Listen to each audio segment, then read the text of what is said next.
300 divided by 4. Here 4 is a divisor, so we need multiplication table of 4.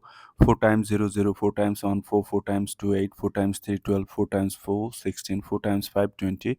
To find out the multiplication table of 4, just add 4 with the previous step. 0 plus 4, 4, 4 plus 4, 8, 8 plus 4, 12, 12 plus 4, 16, 16 plus 4, 20. Okay, 4 goes into 3 how many times? 0 times, as 3 is less than 4. So 0 times 4, 0 times 4, 0.